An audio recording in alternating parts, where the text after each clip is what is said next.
ሰላም ጤና ይስጥልኝ ውድና የተከበራችሁ ተከታታዮቼ እንኳን ወደ ፍሬዘር ፍቃዱ የዩቲዩብ ቻናል በሰላም መጣችሁ። ዛሬም በአዲስ ርዕስ ተመልሰን ተገናኝተናል። እንግዲህ ዛሬ የምንነጋገረው ወንዶች የሚፈልጓቸው ግን ደግሞ የማይጠይቋቸው 8 ነገሮች በሚል ሐሳብ የምንነጋገር ይሆናል። ቀጥታ ወደ ሐሳብ ያልፋለሁ። እንግዲህ ታውቃላችሁ የትኛውም ሰው በዚህ ምድር ላይ አንዳንድ ጉዳዮችን አይናገርም። ሰዎች ራሳቸው አስበውና አገናዝበው እንዲያደርጉ ስለሚፈልጉ እነዛ ሰዎች አንዳንድ ነገሮችን አይናገሩም። ለምንድን ነው የማይናገሩት? እነዛ ሰዎች ራሳቸው አስበውላቸው አገናዝበው እንዲያደርጉ ስለሚፈልጉ። ምክንያቱም ሁሉም ነገር ስለማይነገር ማለት ነው። ዛሬ የምንነጋገረው ይህንን ነው ማለት ነው። ብዙ ጊዜ እኛ ወንዶች የማንናገራቸው ግን ደግሞ የኛ የምንላቸው ፍቅረኞቻችን፣ እጮኞቻችን እንዲሁም ደግሞ የትዳር አጋሮቻችን ቢያደርጉልን ብለን የምንመኘውን ነገር ነው የምነግራችሁ። እስከ መጨረሻው ተከታተሉ ማለት ነው። እንግዲህ የመጀመሪያው በአንደኛ ደረጃ ወንዶች የሚፈልጓቸው ግን ደግሞ የማይጠይቋቸው ነገሮች ምንድነው? ደስተኛ እንደሆንሽ ማወቅ ነው። ያው ይሄ ጉዳይ እንዴት ነው ከሱ ጋር በመሆንሽ ደስ እንዳለሽ ጠይቆሽ አይደለም ማወቅ የሚፈልገው። አሁን በትዳር ውስጥም ብትሆኑ ገና ጓደኝነት ላይም ብትሆኑ እንዲሁም ደግሞ ገና ዴት እያደረጋችሁ ያላችሁም ብትሆኑ ከሱ ጋር አብረሹ በመሆንሽ ደስተኛ መሆንሽን ማወቅ ይፈልጋል የትኛውም ወንድ። ያ ማለት ምን እያልኳችሁ ነው? በቻልሽው አቅም ከሱ ጋር በምትሆኝባቸው ጊዜያቶች ላይ ደስተኛ እንደሆንሽ ብትነግሪው ሞር ላንቺ ያለው ፍቅር እየጨመረ ነው የመጣው። እንዴት ካላችሁ እስቲ አስቡት እናንተ የሆነ የሚወድሽ ወንድ ወይ ደግሞ አብሮሽ ያለ ወንድ መጥቶ የኔ ፍቅር በአንቺ በጣም ደስተኛ ነኝ ማለት አንቺ ከኔ ጋር በመኖርሽ በራሱ አንቺ የኔ ስለሆንሽ እያንዳንዱ የምታረጋቸውን ነገሮች አንቺ እኮ በጣም በቃ ለኔ በህይወቴ ካገኘኋቸው ስጦታዎች መካከል ነሽ ምናምን ቢልሽ ምንድነው ሊሰማሽ የሚችለው ነው? ደስ ይላል አይደለ? እጅግ ልብን ይነካል። ስለዚህ እናንተም አብሮሽ ያለ የኔ የምትይው ፍቅረኛሽ ማለት ብትነግሪው እጅግ በጣም ደስ ይላል። ነገር ግን መጠየቅ የለበትም። አንዳንድ ጊዜ አንዳንዶች ከኔ ጋር በመሆንሽ ደስተኛ ነሽ ምናምን ብለው ይጠይቃሉ። በእርግጥ መጠየቅ የሌለበት ጥያቄ ነው። ምክንያቱም አንድ ሰው ሳቲስፋይ ሲሆን ሲረካ ወይ ደግሞ ደስተኛ ሲሆን ራሱ ነው ከውስጡ አውጥቶ መናገር ያለበት። እኔ በአንተ ደስተኛ ነኝ፣ በጣም እወድሃለሁ፣ በጣም አፈቅርሃለሁ። ምክንያቱም የሚያደርገው ነገር የሚያስደስትሽ ከሆነ ማለት ነው። ስለዚህ ምንድነው እያልኳችሁ ያለሁት በቻላችሁት አቅም አብሮሽ ያለውን የኔ የምትዩን ሰው የኔ የምትዩን ፍቅረኛ ያው የውሸት ተናገሪ አይደለም እያልኩ ያለው ደስተኛ ሳትሆኚ ደስተኛ ነኝ ብለሽ ነገሩ ሳይሆን በቃ እሱ ላንቺ በሚያደርግልሽ ነገሮች በሙሉ እጅግ በጣም ደስተኛ እንደሆንሽ ነገር ይሄን ታረጊለታለሽ ማለት የፍቅር ስሜቱን ሞር ላንቺ ያለው የፍቅር ስሜት እንዲጨምር ነው የምታደርጊው። ምናልባት በትዳር ውስጥ ያላችሁ ከሆናችሁ ለባላችሁ ለትዳር አጋራችሁ የኔ ባል እኔ በአንተ ደስተኛ ነኝ ብለሽ ካልሹ ሞር እንዲበረታታ ታረጊዋለሽ፣ ሞር ላንቺ ያለው ፍቅር እንዲጨምር ታረጊዋለሽ ማለት ነው። ስለዚህ የመጀመሪያው ደስተኛ እንደሆንሽ ማወቁ ላንቺ ያለው ስሜት እንዲጨምር ያደርጋል ማለት ነው። በአንደኛ ደረጃ የምንፈልገው ይሄን ደስተኛ እንደሆናችሁ ስሜታችሁን ለኛ መንገር ነው ማለት ነው። ወደ ሁለተኛው አልፋለሁ። እንግዲህ በሁለተኛ ደረጃ ወንዶች የሚፈልጓቸው ግን የማይጠይቋቸው ምንድነው ከተባለ በሁለተኛ ደረጃ የፍላጎቱ ተጋሪ እንድትሆኚ ይፈልጋል። ይሄ ምን ማለት መሰላችሁ? የፍላጎቱ ተጋሪ እንድትሆኚ ይፈልጋል ማለት እሱ የሚያስደስተውን ነገር ወይ ደግሞ እሱ የሚወደውን ነገር አንቺም በተመሳሳይ እንድትወጂለት ይፈልጋል። አሁን ዋናው ጥያቄ እዚህ ጋር ነው። ፍቅረኛሽ ወይ ጮኛሽ ወይ ደግሞ የትዳር አጋርሽ ምንድነው ፍላጎቱ? ምን ይወዳል? ምን ያስደስተዋል? ከሰዎች ጋር መቀላቀል ይወዳል? ኦኬ፣ ከሰዎች ጋር መቀላቀል መጫወት የሚወድ ከሆነ አንቺም የሱ የፍላጎቱ ተጋሪ ብትሆኝለትና አብረሹ ከሰዎች ጋር ተቀላቅሎ ማውራት ማህበራዊ ነገሮችን ብትፈጥሩ። ደግሞ አንዳንድ ሰው ደግሞ አይፈልግም፣ በቃ ብቸኝነትን የሚወድ ይኖራል። ለብቻው ከራሱ ጋር ጊዜ ማሳለፍ ከአንቺ ጋር ብቻ ጊዜ ማሳለፍ ሊፈልግ ይችላል።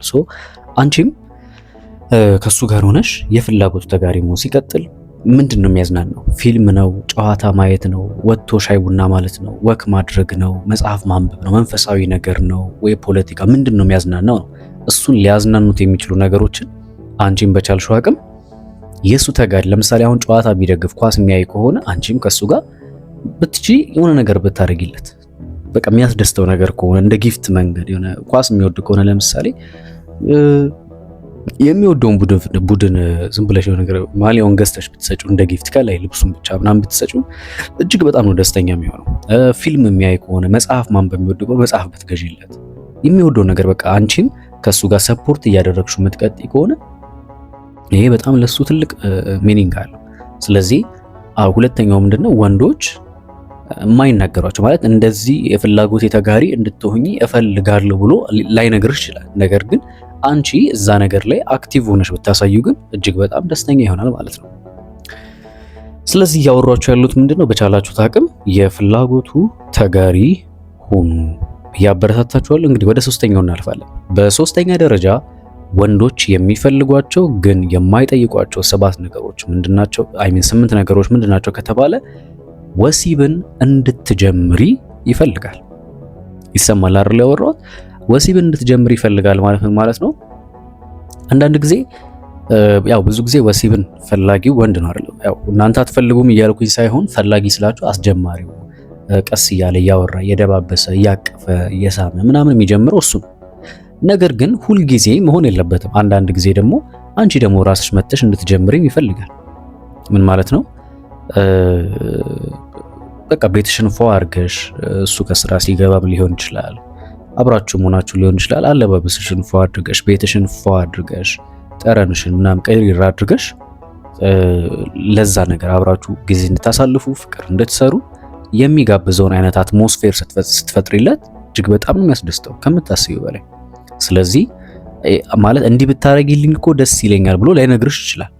ነገር ግን ባይነግርሽም አንቺ በራስሽ ይሄንን ነገር ላይ አክቲቭ ብትሆኝ እዚህ ነገር ላይ ሞር አክቲቭ ሆነሽ ብትንቀሳቀሺ እጅግ በጣም ነው የሚያስደስተው። ስለዚህ አሁን ይሄን ወሲብን አንቺ ጀምሪ ስላችሁ ገብታችኋል እያወራ ያለው ስለምን እንደሆነ እንዲህ ውስጡ እንዲነሳሳ እዛ ነገር ላይ። በነገራችን ላይ እንደዚህ ስታደርጉ ማለት ነው መረዳት ያለባችሁ ነገር አንቺ የፍቅር የምትሰሩበት ታይም ወይ ደግሞ ያልጋ ጊዜያችሁን ልክ አንቺ ኢኒሼት ለማድረግ ወይ ደግሞ ለማነሳሳት በምትሞክሪ ሰዓት ላይ ልክ ያንን ነገር ሲመለከት በውስጡ ያለው ያንን የማድረግ ፍላጎቱ እጅግ በጣም ነው የሚጨምረው።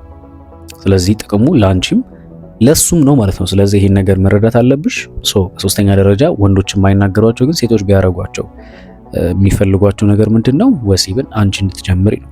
እንግዲህ ወደ አራተኛው እናልፋለን። በአራተኛ ደረጃ ወንዶች የሚፈልጓቸው ግን ደግሞ የማይጠይቋቸው ነገር ምንድነው?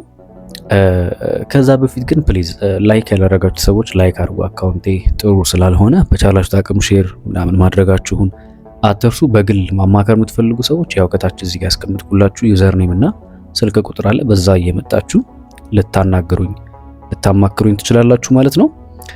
ቀጥታ ወደ አራተኛው አልፋለሁ። እንግዲህ በአራተኛ ደረጃ ወንዶች የሚፈልጓቸው ግን ደግሞ የማይጠይቋቸው ነገር ምንድነው ከተባለ እንደ ጀግና ማበረታታት።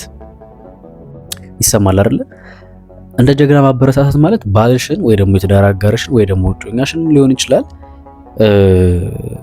ጎበዝ ማለት መባል ይፈልጋል። የሆነ በሚሰራው ስራ ላይ ዋው ጀግና አንተ እኮ የኔ ባል ምናምን እንድትዩ ይሄ እንድታበረታችሁ ነው የሚባለው። እንደዚህ አይነት ነገር ይፈልጋል ማለት ነው። አሁን ለምን እንዲህ ማታረጊው ለምን ጀግና አትይኝ ለምን ጎበዝ አትይኝ ብሎ አይጠይቅሽም። ነገር ግን ብታደርጊለት ግን እጅግ በጣም ነው ደስ የሚለው። እንደዚህ ያደረግሽው ማለት ለሱ ሰፖርቲቭ ነሽ ማለት ነው። አጋዡ ነሽ፣ ትደግፊዋለሽ፣ በሚያከናውናቸው ነገሮች ከጎኑ ነሽ ማለት ነው። ያንን ስታደርጊ ደግሞ ሞር ላንቺ ያለው ነገር ከፍ እያለ ነው የሚመጣው። ስለዚህ በቻላችሁት አቅም ደጋፊ ሁኑ ማለት ነው። እንግዲህ ወደ አምስተኛው እናልፋለን። በአምስተኛ ደረጃ ወንዶች የሚፈልጓቸው ግን የማይጠይቋቸው ነገሮች ምንድነው ከተባለ ያው እዚህ ከታች ያስቀምጥኩላችሁ ዩዘር ኔም ይታያችኋል። ፍሬዘር ፈቃዱ ኃይለማርያም 2 የሚለው ሜንሽን ያደረኩላችሁ እዛ ላይ ከ5 እስከ 8 ያሉትን ዋና ነጥቦች ታገኛላችሁ። እየሄዳችሁ አዲሱ አካውንቴ ነው፣ ሰብስክራይብ ሼር ማድረጋችሁን አትርሱ። እዛው እንገናኝ።